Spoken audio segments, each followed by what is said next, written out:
So today, it's day one after my divorce, and you know, the I guess the final insult has been cast, and instead of feeling helpless and acting like a victim, I decided that it was about time that I did something. So I decided to make some signs, and I went out today, and I don't know what you call it, picketed, protested, whatever.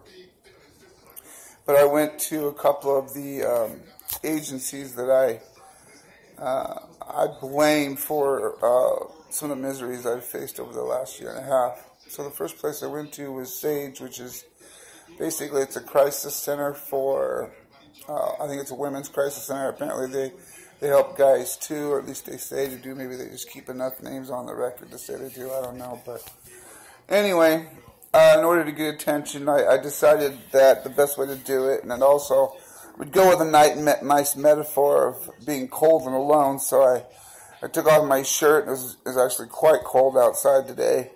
But the main reason for doing that was to get attention. I knew seeing a guy out in the cold like that with no shirt on would definitely get people's attention. And as a result, my voice is all messed up.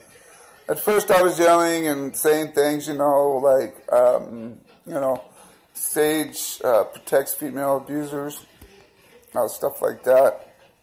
And, I think people will probably be a little taken aback by the fact that I'm over there protesting at a domestic violence, women's crisis center, or whatever. And so I just wanted to say a little bit about that.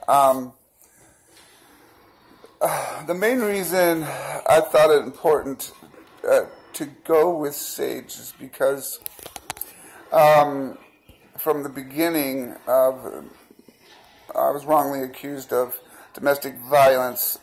Actually, I was wrongly accused of more than that, including a form of sexual assault, and completely innocent of it. I was provably innocent within the first hour of my arrest, but I'll get to why that was never proven within that hour.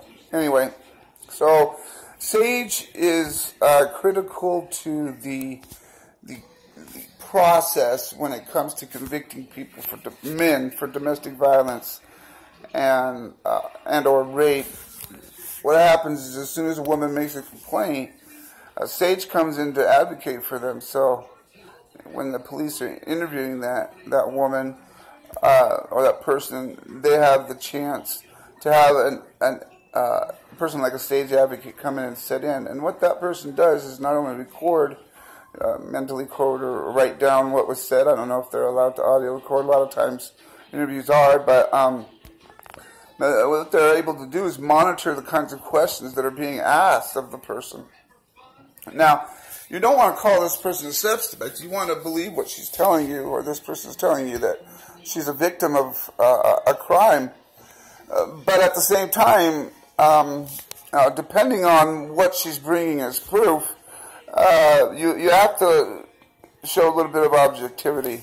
And because of organizations like S.A.G.E and everything, all these groups that are part of the Violence Against Women Act, and the lobbyists who go to Capitol Hill and get the legislators to pass laws in their favor so that they can basically now just point at a man, say rape, and have him arrested up off the street. That's exactly what they can do.